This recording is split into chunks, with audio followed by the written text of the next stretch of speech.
6 तारिखरे चूड़ांत निष्पत्ति हेबो केउ दिन खोलिबो रत्नभंडार हाईकोर्ट पूर्वतन विचारपति जस्टिस विश्वनाथ रथक अध्यक्षतार गठित ही कमिटी बैठक आसंता काली पुरी रे हेबो। रथयात्रा परे केउ दिन रत्नभंडार खोला जिवो से निष्पत्ति नेबो कमिटी। रत्नभंडार खोलिबा प्रक्रिया और मोडालिटी निर्धारण करिबो एही कमिटी जहा निष्पत्ति नेबो सेही अनुसार कार्य हेबो बोली कहिसंती आईन मंत्री।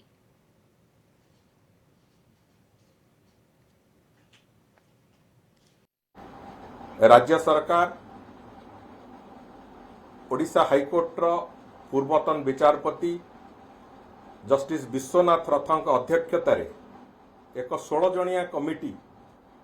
प्रस्तुत करिसंती। समाजर विभिन्न वर्गर प्रतिष्ठित व्यक्ति माननकु नेकी एक 16 जणिया कमिटी प्रस्तुत करिसंती एवं से 16 जणिया कमिटी 6 तारिख दिन बैठक तांकर हबो। को भली भाबरे कार्य आगुकु जीवो तार मोडालिटी से माने प्रस्तुत करिवे एवं प्रभुंकर श्रीगुंडीचा यात्रा परे यात्रा जेतेबेले प्रभु मंदिर रे नथिबे सेही भितरे को दिनठू रत्नभंडार खोला जीवो। रत्नभंडार भीतर रत्नभंडार मरामती हबो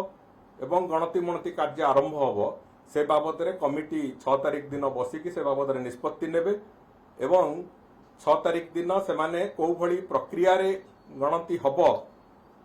एवं को एक्सटर्नल एजेंसी हुंतु कि कहा से संपृक्त करा जीवो विभिन्न प्रकार जो अलंकार एवं विभिन्न पदार्थर मान परीक्षण पई से सबु कथा को कमिटी संपूर्ण भाव में निष्पत्ति नेबे एवं 6 तारिख दिन से माने जेमिति निर्देश देबे जेमिति निष्पत्ति नेबे सेही आधार रे सरकार तांकर निर्धारित तारीख अनुଯାयी रत्नभंडार खोलिबार प्रक्रिया आरंभ करिवे। 6 तारिख दिन कमिटी के तारीख घोषणा करि पारे कि निश्चित 6 तारिख दिन कमिटी तारीख घोषणा करिवो एवं मोडालिटी घोषणा करिवो को दिन ठार ए कार्य आरंभ हबो मरामती कार्य एवं गणतिर कार्य। प्रद्युम्न साथुआ पूरी ब्यूरो हेड सीधासलख जोड़ी होइछन्ती अधिक सूचना पाई। प्रद्युम्न नुआ कमिटी गठन होइछि 6 तारिख रे बैठक रहिछि एवं ए बैठक रे चूड़ांत निष्पत्ति निया जाय पारे केउ दिन खोलिबो रत्नभंडार। देखो प्रियंका आप जो भाव में शुणुले बर्तमान आईन मंत्री प्रतिक्रिया से गोटे कथा स्पष्ट होती जे आसंता काली रत्नभंडार जो नूतन तदारख कमिटी गठन कर तार बैठक बसिबो एवं से बैठक रे सब मोडालिटी प्रस्तुत करा जिवो किभली भाव में रत्नभंडार खोलिबो एवं को दिन खोलिबो से संपर्क में चूड़ांत निष्पत्ति यही कमिटी नेब जो कि जो कमिटीर अध्यक्ष अच्छा जस्टिस विश्वनाथ रथ विशेषकर कहवाक गले जहाँ आईन मंत्री प्रतिक्रिया मिलूँ रत्नभंडार गुंडीचा एवं बाहुड़ा मध्य खोल जबार यथेष संभावना रही अर्थात जो समय महाप्रभु श्रीमंदिर नथिबे तेणु जनापड़ी जे बाहुड़ा 15 तारिख में रही 7 तारिख में रथयात्रा रही 8 तारिख में रथ टणा रही तेणु 8 तारिख पर जेकोसी दिन को घोषणा करे ए प्रकार सूचना मिलूँ। एवं आप जमी कहते जो नुआ कमिटी गठन कर नुआ कमिटी 16 जणिया कमिटी गठन कर हाईकोर्टर पूर्वतन विचारपति जस्टिस विश्वनाथ रथ यार अध्यक्ष अच्छा अन्य 15 जन ये कमिटी मेंबर अच्छा सदस्य अच्छा भितर श्रीमंदिर मुख्य प्रशासक तार आवाहक रही पुरी जिलापाल रही गजपति प्रतिनिधि रे ए साइर प्रतिनिधि रे ता छड़ा 4 जन सेवायत प्रतिनिधि को नूतन भाव ए सामिल कर जो 4 जन सेवायत प्रतिनिधि रही रत्नभंडार तदारख दायित्व रे किंतु ये गोटे कथा कहुए जे जो रत्नभंडार कमिटी तदारख गठन होता गत मार्च 2 तारिख रे से जस्टिस अरिजित प्रसाद अध्यक्षतार से कमिटी को वस्तुतः भंग कर राज्य सरकार जहाँ गेजेट नोटिफिकेशन गत काली राति रे आसी से गेजेट नोटिफिकेशन अनुजाई मार्च मासरे गठन कर जस्टिस अरिजित प्रसाद अध्यक्षतार 12 जणिया कमिटी को ताकू भंग कर नूतन भाव ए कमिटी गठन कर जो पुरातन कमिटी रही जस्टिस अरिजित प्रसाद अध्यक्षतार तार बिल्कुल प्रदीप जदि अरिजित प्रसाद कथा कहबा गतकाली से मध्य प्रतिक्रिया रखिथिले जे सरकार जहाँ निष्पत्ति नेबे सही दिन खोला जिवो किंतु वर्तमान आईन मंत्री जहाँ प्रतिक्रिया रखिछंती एवं नुआ कमिटी फॉर्मेशन परे प्रतिक्रिया आसीछि जे कमिटी जहाँ निष्पत्ति नेबो सही अनुसार रत्नभंडार खोलिबा नै दिन धार्य हेबो। देखु गत काली जस्टिस अरिजित पसायत मत से कथा कही राज्य सरकार संकरे चूड़ांत निष्पत्ति ने केवल गस्त सूची संपर्क में से अवगत करा आज बैठक निर्धारित करा किंतु गत काली राति जितेबाला गेजेट नोटिफिकेशन है से गोटे कथा स्पष्ट हो गला जे जो पुरातन कमिटी रही पुराणा कमिटी रही जस्टिस अरिजित पसायत अध्यक्षतार ताकू भांगी दि जाइए नुआ भाव जो कमिटी विश्वनाथ रथों अध्यक्षतार तार बैठक आसंता काली रही गोटे कथा स्पष्ट होची राज्य सरकार संपूर्ण भाव गोटे नुआ कमिटी रत्नभंडार जांच पर गठन करिसेंती जहाँकि 6 तारिख में बसिबो एवं से संपूर्ण भाव तांकर नुआ तारीख घोषणा करेंगे को तारीख में रत्नभंडार खोल जहाँ सूचना दि जाइए जे गुंडीचा पर अर्थात रथयात्रा पर यह घोषणा कर रथयात्रा पर अर्थात रथयात्रा और बाहुड़ा यात्रा मध्य जो समय महाप्रभु श्रीमंदिर नथिबे ता परवर्ती समय जमी पूर्व कमिटी निष्पत्ति नहीं पाखापाखि 19 दिन धार्य करा तेणु केते दिन धार्य करा को एजेंसी को दिज्व दायित्व से गणति सामिल हेबे से संक्रांत में स्पष्ट सूचना आसो एवं ता सहित अन्य को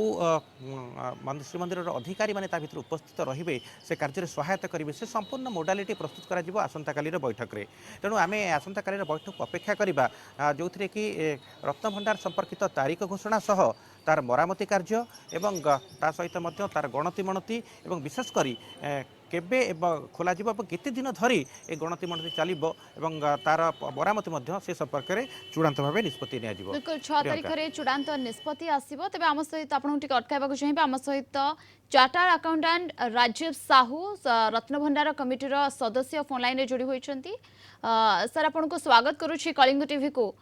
नुआ कमिटी एवं आपण मध्य सेथिरे सदस्य अछंती एवं प्राथमिक प्रतिक्रिया हिसाब रे आपण कोन कहबाकू चाहिबे नहीं एटा मोर निश्चय गोटे बड़ सौभाग्य जे जगन्नाथ सेवा करने को सुजोग मिली एवं एटा समस्ते जानिचंती 78 मसीहा परे रत्न भंडार एपर्यंत खोली नथिला एवं सेतिपई बहु वाद विवाद भितरे ए इशूटी वर्तमान आसीची एवं ए कमिटी जोटा 16 जणिया कमिटी एटा को जांच करिवो इन्वेंटरी नबो एवं जो 78 मसीहा जो प्रकार इन्वेंटरी थिला जा लिस्ट ऑलरेडी बाहर थिला ता संगे कंपेयर करा जिवो एवं सामग्रिक भाव रे ए रत्न भंडार उपरे ए कमिटी जांच करिवो तेबे बड़ कथा होची जे जो वाद विवाद एवं विभिन्न समय रे चेष्टा करा जाय मध्य एटा हेई पारि नथिला एवं जोटा कि प्राय 46-47 वर्ष परे ए कमिटी आकु आगु को नबो केबळी भाव रे जांच करा जिवो जो प्रक्रिया तैयारी हबो 6 तारिख मीटिंग रे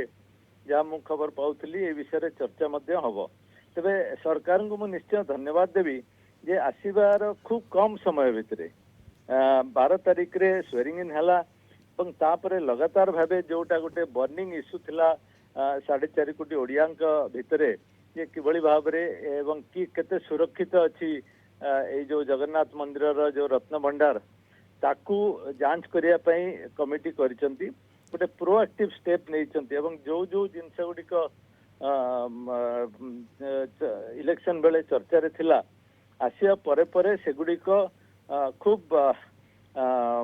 डेलिकेटली एवं बिल्कुल सर जदि कहबा 6 तारिख रे बैठक रही अर्थात आसंता काली बैठक रही एवं ए बैठक रे गोटे चूड़ांत निष्पत्ति निया जाय पारे जे रथयात्रा मध्य रे खोलिबो किंबा केबे खोलिबो रत्न भंडार तेबे आपण को कोन लागुची आपण को हिसाब रे रत्न भंडार खोलिबार प्रकोष्ठ समय केउ मध्य रे मोर कोनोसी प्रकार स्पेकुलेट करबाटा ठीक हबो नै एवं जेतु एटा गोटे 16 जणिया कमिटी एवं प्रथम बैठक 6 तारिख रे अनुष्ठित हबो ए बैठक परे जाय कि जणा पड़िबो समस्तंकर व्यूज एवं किबळी भाव रे एवं कोन कल सबटु भलो भाव रे ये कामटी सुरुखुरे हो पार जगन्नाथ जो रत्न भंडार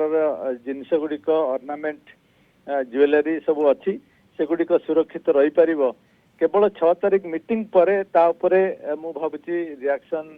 दबा एवं डिसीजन आसिला परे सेगुड़िक जानिबा सर गोटे चर्चा हेउछि जे गुंडीचा यात्रा मध्य रे ही खोलिबा गोटे प्रकोष्ठ समय जेमति कि आगरु मध्य चर्चा हेउथिला जे 8 रे खोलिबो बोली किंतु ताहाकु मध्य गुजब बोली आईन मंत्री जहा प्रतिक्रिया रखिथिले एवं वर्तमान नुआ कमिटी 6 तारिख रे बैठक पर निष्पत्ति तेबे ए जो रथ यात्रा मध्य जतेबेले महाप्रभु श्रीमंदिर रे नथिबे सेही समय रे खोलिबा नै गोटे प्रकार चर्चा हेउछि एवं समस्ते कहउछंती जे ताहा ही गोटे उपयुक्त समय ए समय मध्य रे खोलिबार। देखो आपण प्रश्न ठीक अच्छी जानवा दरकार किंतु मो पई जेतु काली प्राय 11:30 बेले ए नोटिफिकेशन मो नजर को आसला एवं वर्तमान सकाळ प्राय 7:30 बाजिची एवं ए विषय कौन चर्चा है नहीं एवं कौन सरकारी सूत्र मध्य ए खबर आसी नहीं तेणु मोर कौन भाव में स्पेकुलेट करवाटा मु भावुची ठीक हेनी तेबे समस्ते जानते जे रत्न भंडार केते जल्दी खोला जीव सेटा समस्ते उत्कंठार सहित अपेक्षा करिसेंती एवं जेते जल्दी ए कामटी सुरुखुरे हेई परिबो सेटा जेते जल्दी कामटी सुरुखुरे हेई परिबो एथिपाई समस्त उत्कंठार सहित अनाई बसिछंती रत्न भंडार केबे खोलिबो तेबे आसंता काली एने चूड़ांत निष्पत्ति आसी पारे। बहुत बहुत धन्यवाद आपनको समस्त सूचना एवं आलोचना पाई। फिर भी प्रद्युम्न पाखक प्रद्युम्न जमती कि आम चार्टर्ड अकाउंटेंट राजीव साहूंकर प्रतिक्रिया नेउथिलु एवं से मध्य प्रतिक्रिया रे रखिछंती जे आसंता काली बैठक एवं बैठक परे निष्पत्ति निया जिवो किंतु ता पूर्वर जो आकलन करा जाउछि जे रथ यात्रा मध्य रे खोलिबा किंबा केते तारीख रे खोलिबा ये जो चर्चा आलोचना ए सब उपरे संपूर्ण भाव रे से खंडन करिसंती एवं आसंता काली ही सब किछ स्पष्ट हेबो जा से कहउछंती। देखो आम जमी चार्टर्ड अकाउंट राजीव साहूकर नेले प्रतिक्रिया नेले से जो प्रतिक्रिया दौले प्रकृत में गतकाली विलंबित रात्रि नोटिफिकेशन आसी सरकारी भाव कहुई 6 तारिख अर्थात आसंता काली तार बैठक हम तेणु यही बैठक उपर समस्त नजर रही केबे खोल किंतु आईन मंत्री गतकाली जो प्रतिक्रिया रही से कहते गुंडीचा यात्रा पर अर्थात संपूर्ण गुंडीचा यात्रा सरीगला नुहे रथ यात्रा पर कारण रथ यात्रा अर्थात रथ यात्रा और बाहुड़ा मध्य जो समय रहा समय रहा से समय भितर खोल जबार यथेष्ट संभावना रही तेणु 6 तारिख 7 तारिख रही रथ यात्रा तेणु गोटे दिन पूर्वर ए प्रकार बैठक बसुची तेणु आकलन करा जाउची जे 6 तारिख आसंता काली ए संपर्क में चूड़ांत निष्पत्ति निया गुंडीचा परवर्ती समय अर्थात 7 तारिख 8 तारिख पर जेकोसी दिन रत्नभंडार खोल जबार यथेष्ट संभावना रही कारण आपन जेमती कहते यहाँ गोटे प्रकृष्ट समय उपयुक्त समय बिल्कुल उपयुक्त समय बोली जहाँ कि चर्चा हेउछि किंतु यह आसंता काली बैठक पर ही स्पष्ट हेबो आसंता काली ए बैठक रे गुरुत्वपूर्ण बैठक रही है यहाँ पर समस्त नजर रहिबो। बहुत बहुत धन्यवाद आपनको समस्त सूचना एवं आलोचना पाई।